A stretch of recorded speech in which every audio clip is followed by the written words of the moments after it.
getting ready.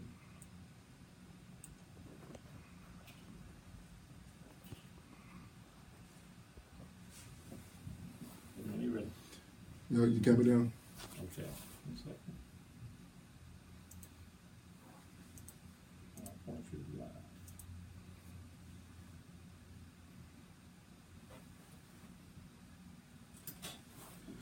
On today's show, we got franchise tags. We got the Chicago Bulls getting an NBA warning from the NBA office. And we got a big unfiltered segment. And on top of that, we're going to end this whole thing with the crazy and insane. Let's get it.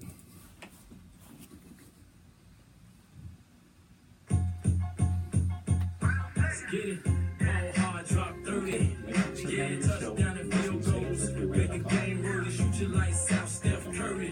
Final seconds, unfiltered lines blurry. Sports talk radio with the host, yeah. Black and white stats on the boards, no refs. We all ball, all net field goals. Number one, final seconds of the game, home run. Yeah, let's talk facts over fiction. Seasonal predictions, pay attention, listen. Break the base in the last forever.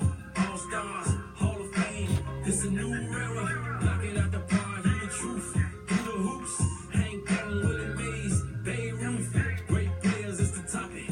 I be on When the I close my plan, I'm check when I close. That's the show. passing in the speed of light. You can play two at the close. It's moving too fast. Slow it down. We give the best insights. If you really want what happened in the game last night, tune in. We hands up. Always keep it real. This is Talk Radio Unfiltered. We unfiltered.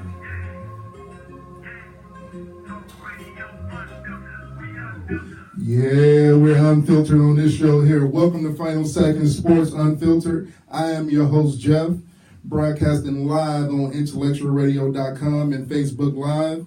And we're going to jump straight into these topics right now. First, you know, in the NFL, we got these. Yesterday was the day for the franchise tags and the transition tags.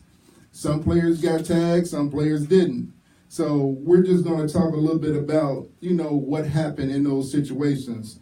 First, I know I had spoke on my first show about Kyle Fuller and whether I thought he should get a franchise tag.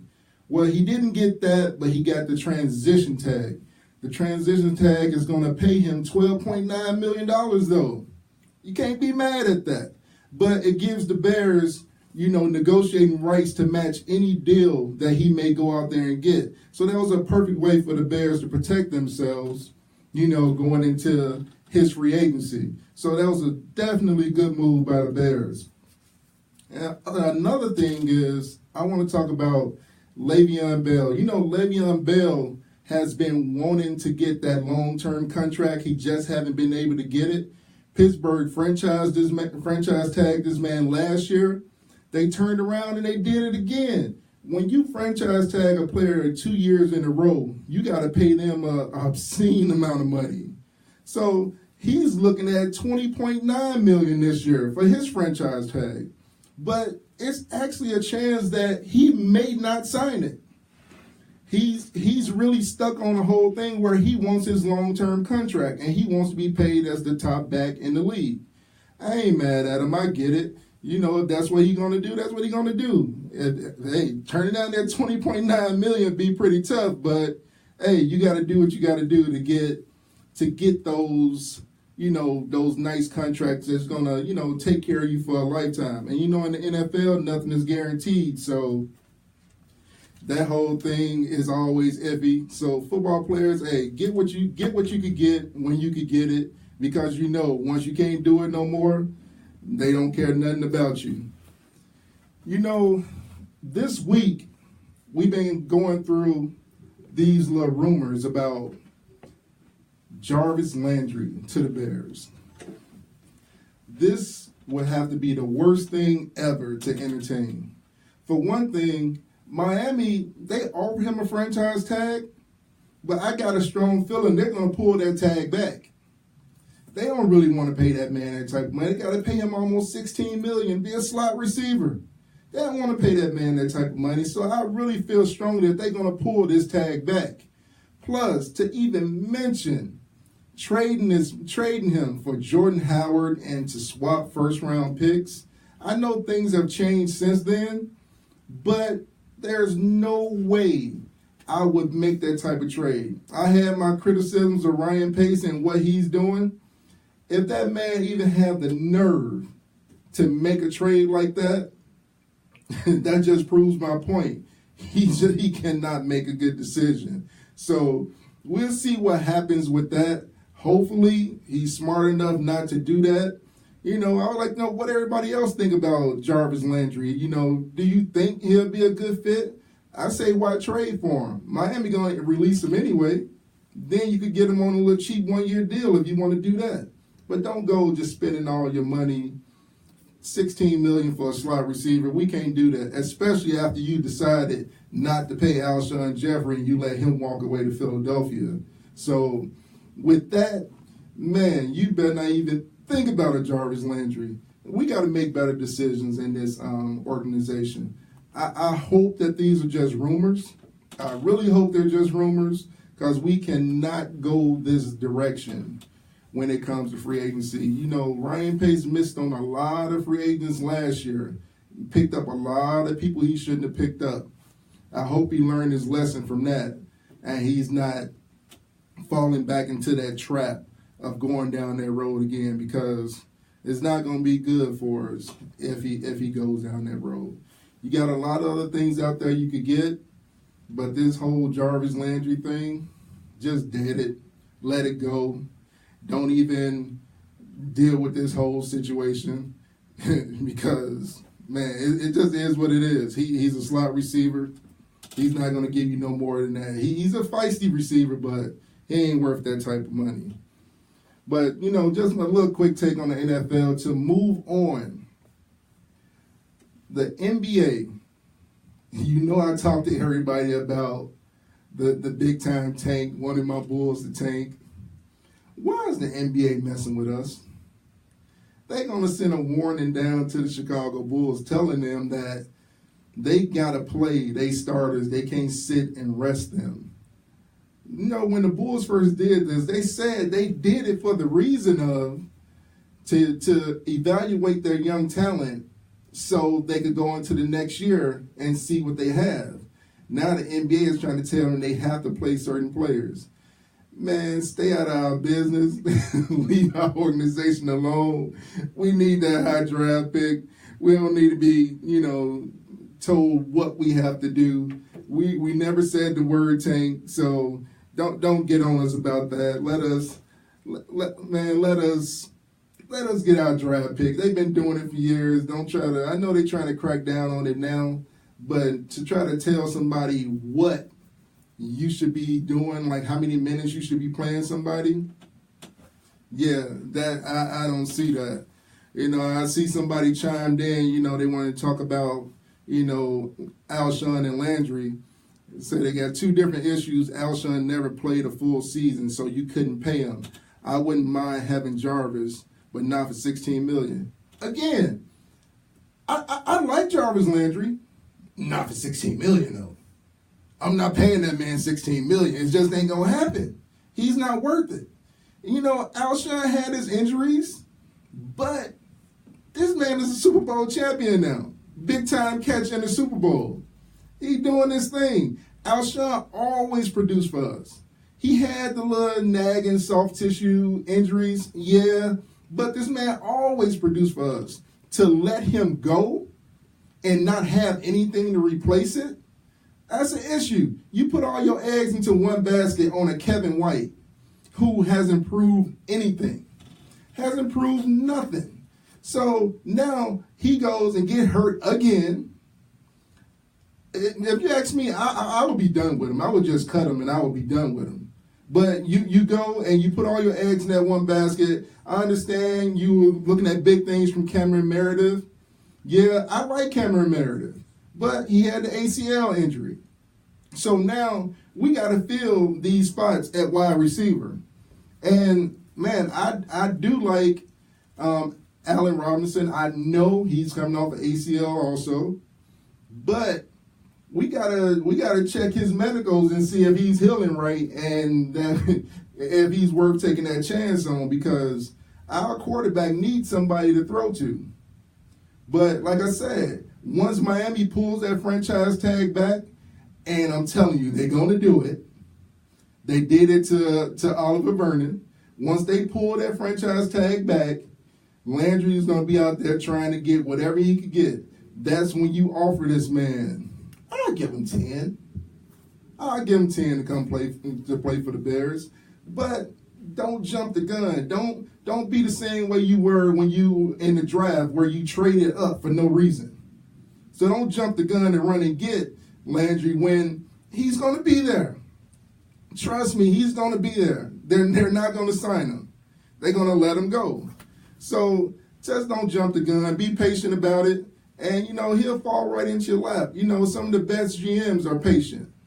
They don't run out there just trying to do everything at one moment.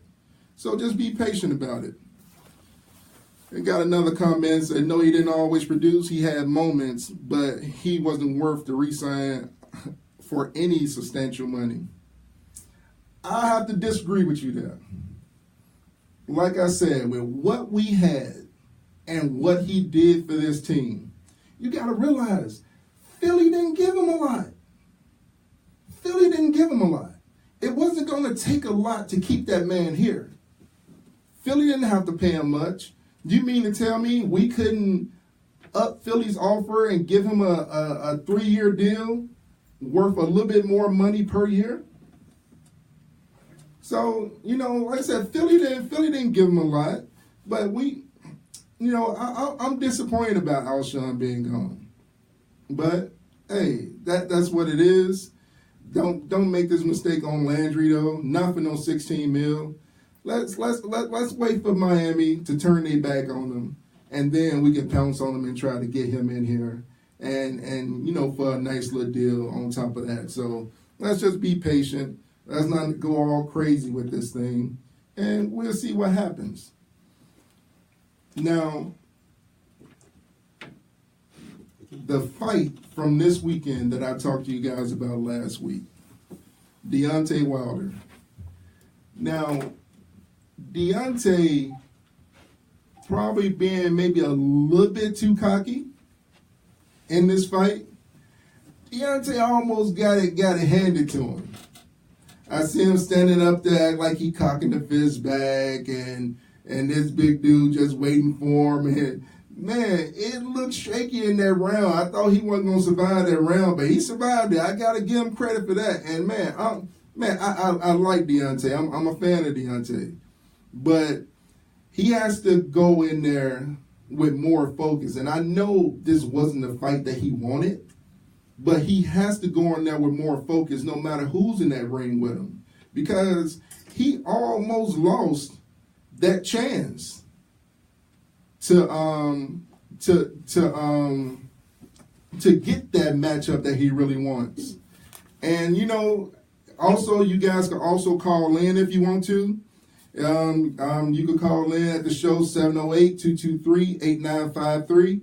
You could call in, debate back and forth with me. You got any questions, you don't have to just do it on Facebook. So I look forward to your calls if that's what you want to do. But on top of it, like back to this fight, yeah, he has to, I hope he gets this fight with Joshua that he wants, because it's going to be a good one. But I know he's going to be a different fighter if he gets that fight. He's not going to play around. He's not going to look past Joshua. He was looking past this guy, with hopes of getting to Joshua, but he knows now. So I know he'll learn from that, because once he got out of that round and he came back, man, he laid them hands on him. And dude couldn't handle it. But so he showed me, the heart of a champion, that he could turn it around and do that and face all the adversity and still come out on top with that whole thing. But like I said, once again, you can call in 708-223-8953 if you want to call in and debate. Welcome all calls. And moving on, one of the things that's been bothering me from this combine this year, the NFL combine. And this is where I feel I really want to go unfiltered on this subject.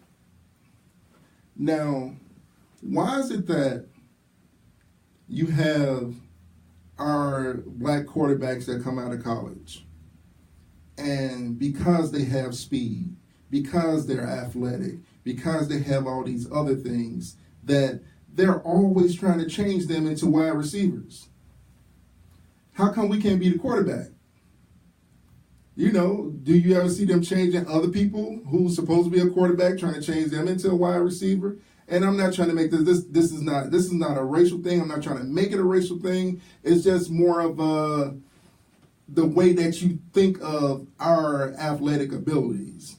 Just because I'm athletic doesn't mean you could just transform me into whatever you want to transform me into. You know, Lamar Jackson, Heisman Trophy winner. I'm pretty sure if you've seen the highlights and you've seen him, this dude is a beast at everything that he does. Everything that he does. Running, throwing. I mean, his stats are off the chart. I can't understand how, just to give an example, you had Deshaun from last year who went number 10. Now, Trubisky went number 2. And like I said, don't get me wrong. I think Trubisky is going to be a good quarterback. But when you have Deshaun, who 4 years at college, did nothing but kill the whole time he's in college, and national champion, all of these things, Heisman Trophy runner-up, but you had a quarterback like Trubisky who only played 13 games, but he was regarded as a better prospect by a lot of people than Deshaun was. How can you have the resume that should propel you to the top of the draft? And I think just because of the stigma of being a black quarterback, that you automatically drop, like people can't trust you. And I love the fact that Deshaun is out there doing this thing and he's showing people what they missed out on. But I just don't get that. I don't get that. How could he do all these things in college and not be that top pick? It makes no sense to me. But like I said, that's just one of them things. Guy, 13 games. He's the number 2 pick. Guy, 4 years in college. Every year. Put up monster numbers. And he falls to 10. But it does make you ask, if you took Deshaun Watson's stats and you put them on another quarterback, let's just say a white quarterback, do you think that quarterback would have failed at number 10? That quarterback's not falling to number 10 with Deshaun Watson's stats. So why is it that Deshaun has to fall to number 10 with the stats that he has? See, that's the thing that I don't understand. And now we got Lamar Jackson. I just want to give you a couple stats of what this dude has been doing. His freshman year, 54% completion percentage, 1,840 yards, 12 TDs, 8 interceptions. His sophomore year, 56% completion, 3,543 yards, 30 touchdowns, 9 interceptions. His junior year, he threw for 3,660, 27 touchdowns, and 10 interceptions. Now, ended his career with 9,043 total yards. His career at Louisville. Now, this is not even talking about what he did with his legs. His freshman year, he rushed for 960 yards. His sophomore year, he rushed for 1,571 yards and 21 TDs. His junior year, he rushed for 1,601 yards and 18 TDs. How does that not translate to top 1, 2, or 3 pick in the NFL draft? Somebody explain that to me. Because that, I just can't understand it. That's why this stigma that they put on black quarterbacks, this has to stop. And I'm not saying that it's the NFL teams doing it. You have people in the media that's doing it. They automatically want to turn this man into a wide receiver, which just blows my mind. It's not like he wasn't a good college player. He was a great college player. He won a Heisman. They don't just give Heismans out to anybody. So somebody explain that to me. And I want to give you something that people probably didn't know. Did you know that Ryan Tannehill was a wide receiver when he first went to college? But Ryan Tannehill was picked number 8 overall in the NFL draft. So in 2008, he only attempted 1 pass as QB at Texas A&M. 2009, he only took 8 snaps at QB. 2010, he got more action that year, but not until his senior year in 2011, he started 13 games and he threw for 3,700 yards. Now, you know they based everything off this senior year that he had. It was a big senior year, but one good year propelled him to number 8 in the draft. Like I said, it's all about everybody's perception of the white quarterback and the black quarterback, which that perception needs to go away because this guy wasn't even a receiver at first. He was he wasn't even a quarterback. He was a receiver that was changed into a quarterback. So why these athletes that's been doing it for 4 years always got to be somebody always trying to change them to a receiver? It's like, oh, you're fast. You need to run and play wide receiver. No, I'm a quarterback. Then we look at the other prospects in the draft right now. You got Baker Mayfield from Oklahoma. Now, Baker Mayfield had a decent season. You know, he threw for, in the 4 years he was at Oklahoma, he threw for 14,000 yards, 14,607. Now, his prediction after the combine is to go like 11th in the draft. You got UCLA Josh Rosen. He played 3 years just like Lamar Jackson. He threw for 9,300 yards. Now, he is considered one of the most accurate passers in the draft. His draft prediction slot is number 5. Then you got Sam Darnold, who played 2 years, threw for 7,200 yards. His draft stock is at number 4. Now, this is all what people was predicting after the NFL Combine. But then check this one out. You got Josh Allen from Wyoming. He played 2 seasons, 3,200 yards in 2016, 1,800 yards in 2017. He did 28 TDs and then 16 TDs. Off of 2 seasons, this is who they say is going to be the number 1 pick. But you have a Lamar Jackson who did way more. He's automatically jumped by a Josh Allen to be the number 1 pick. Like I said, it's all about team need. If the team at the top of the draft don't need a quarterback, I get that. But it's Cleveland. Most likely they need a quarterback. Now, I don't want Lamar Jackson to go to Cleveland. I think Cleveland messes everybody up. So I don't want him to go to Cleveland.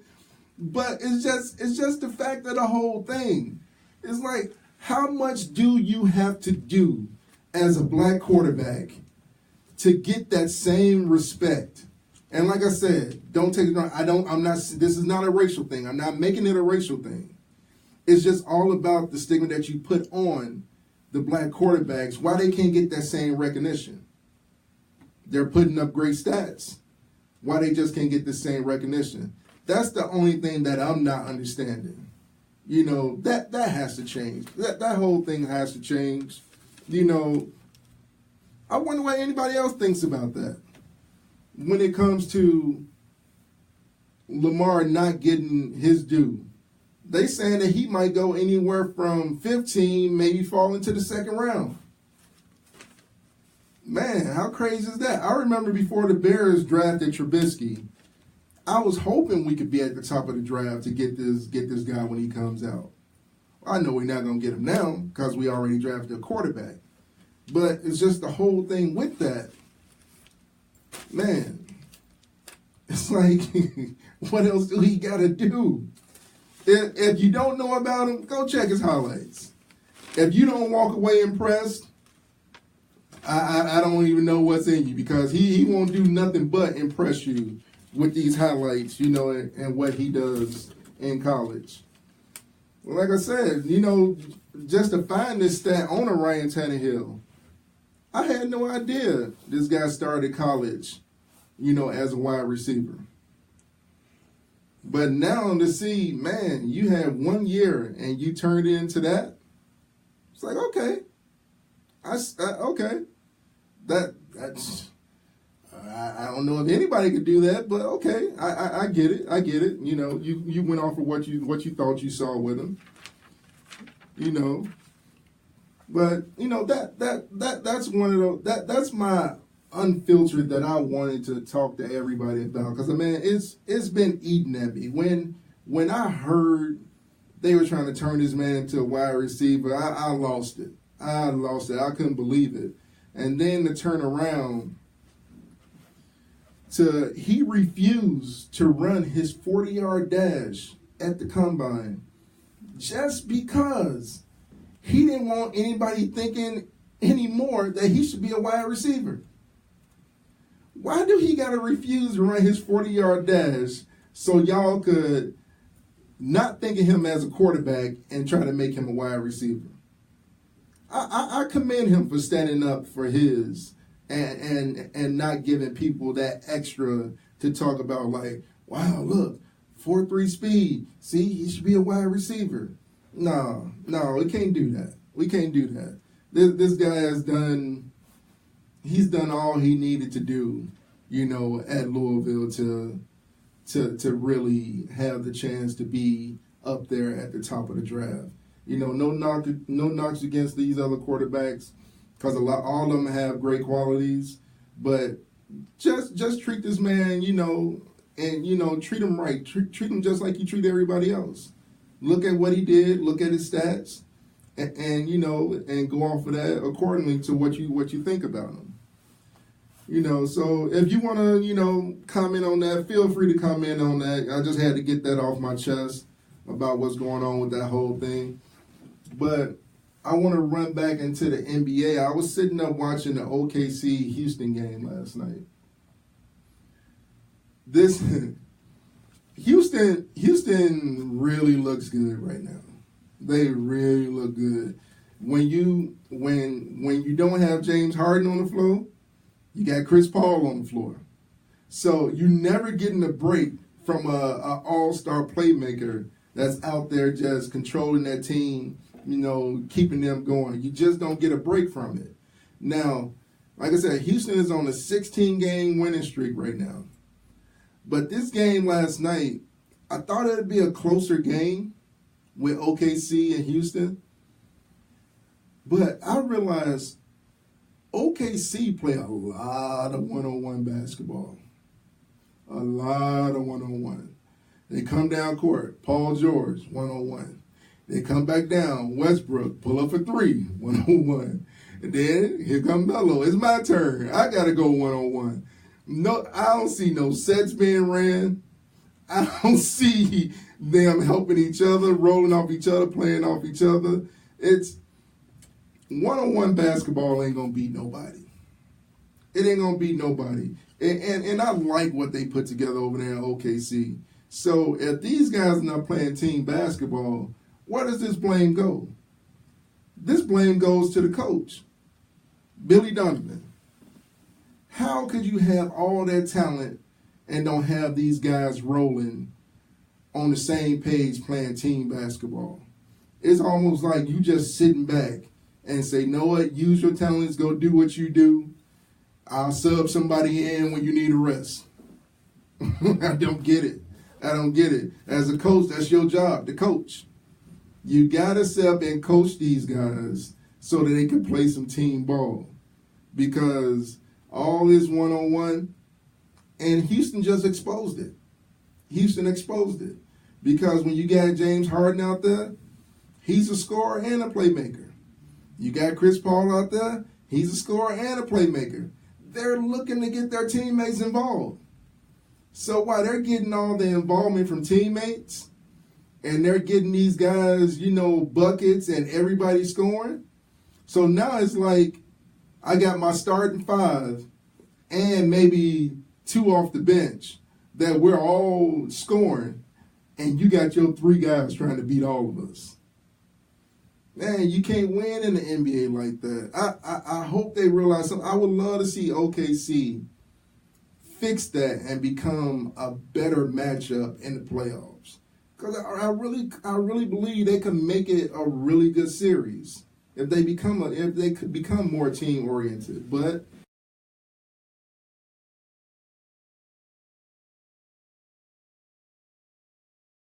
sorry about that. I forgot to put my phone on.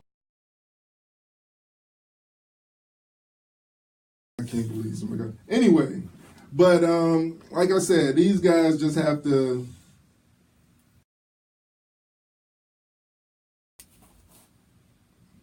Oh, I can't believe doing this. Phone going off. This is so messed up. I usually put it on, do not disturb, but I forgot to do it, and somebody just won't stop calling. Anyway, how crazy is that? But anyway, like I said, these guys, if they get it together, it's going to make for some really good NBA basketball because they need to get it together so they could really make a good run in the playoffs.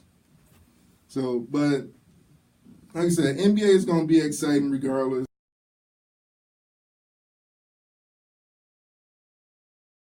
This is insane. Yeah, NBA is gonna be exciting regardless, and I'm gonna cut this feed right here.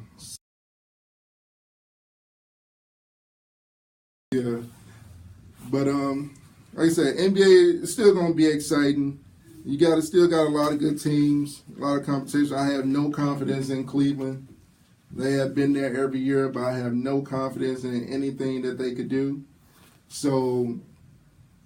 This championship is definitely going to the West. It's just all about, can Houston get past Golden State to go get it?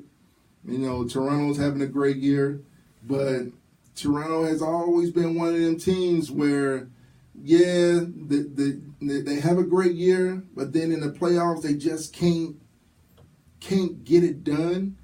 And until they do something different, I'm going to always feel that way about Toronto. I like what they got. They got an awesome record, but I'm going to always feel that way until they show me something different.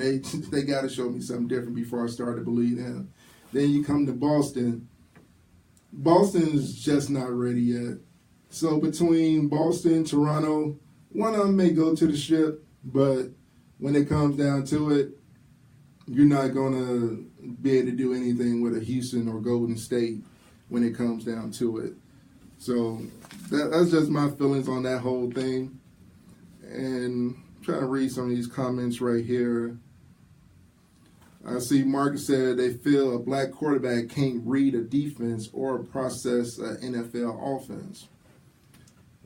You can feel that, but put this man in a room, see how he processes an NFL playbook, see how he processes reading defenses. Now, a lot of people can be taught this. If he's willing to put in the time, he could be taught how to do all these things. Every quarterback that's came out of college hasn't known how to do all of these things right off the bat. It's been a learning experience for everybody. It's been a learning experience for everybody. So you could say that, but sit this man down. Whatever he don't know, teach him, because the skills are just so undeniable that he's worth teaching whatever it is that he's lacking as far as playbook or reading the defense. And yeah, just like you said, he is a proven winner. That's why I love this guy's game. He is a proven winner. And they're not going to be honest about it. I'm going to let you say that, John. You say it is racial, though? Yeah, I'm going to let you say that. And hey, that's definitely, I don't disagree with you. I'll put it that way. But I'm just trying to keep it out of that whole racial realm of it. But like I said, is it what they don't think smart enough to read a defense? He can't process it fast enough. Hey, when you're a football player, you're a football player.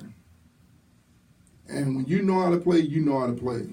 A lot of the other things can be taught. A lot of the other things can be shown. So that's why whoever chooses to want to skip over this man, knowing that he has all of these skills, is going to come back to bite him. They're going to regret it, because this dude, he's the real deal. But just want to take you guys into something.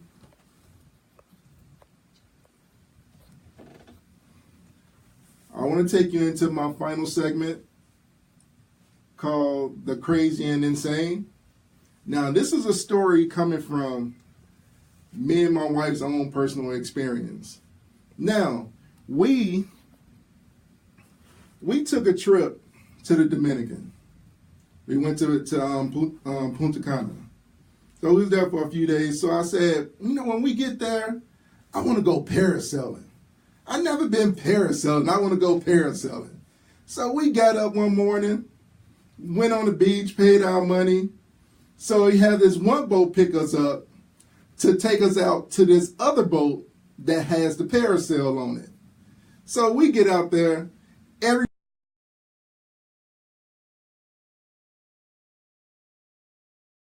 So we let everybody go. Now during the boat ride, the reel had broke. One time it stopped working, and then it got everything back working. So then go right now. Now you could go ahead and go. So a couple people had went after they fixed the wheel. Everything was fine. They went up. They came back down. So it's our turn. So we got on. That's us getting on the parasail. They released us into the air.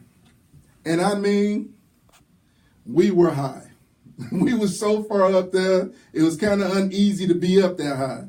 Now, mind you, the shore, when you look back at the shore looks so small because we was this far out in the water. So what they did for all the people riding the parasail, they let you up and then they bring you down and they let your feet drag through the water. So it was like, okay, cool, kicking the water, like, oh man, the water feels good. So then they take you back up in the air. So it was like, man, so next time they brought us down, we went like knee deep in the water. So it was like, hold on, I didn't see them do nobody else like that. Why are we going knee deep in the water? So they took us back up again. We came back down, we went waist deep in the water.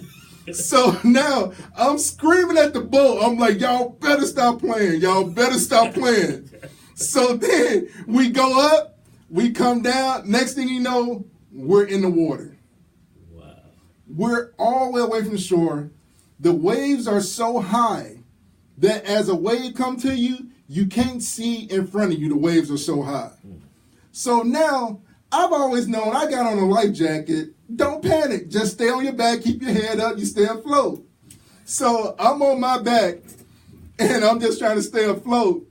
So we're in this salt water. So I look over at my wife. She done turned on her stomach, and the waves just smacking her in the face, smacking her in the face. Her eyes bloodshot red, waves just smacking her in the face. So we see the guy get out of his bathing suit. He come and jump in.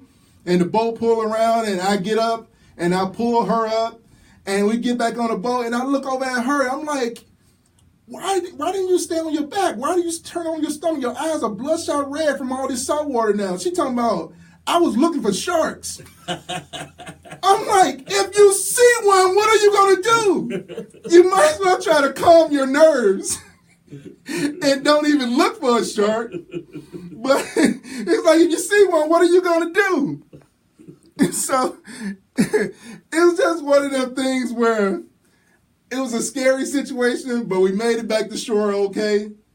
Everything turned out all right. So, hey, it all worked out for the good. But if you're going to parasail, do it in the States. Don't go over to these islands and do it. But to wrap it up, man, I want to say, man, thank you for tuning in. We touched on a lot of subjects. You know, next week, hey, stay tuned. That video is coming soon for the intro music. Hey, you're listening to Final Seconds with Jeff, Sports Unfiltered on intellectualradio.com, Facebook Live. We'll see you.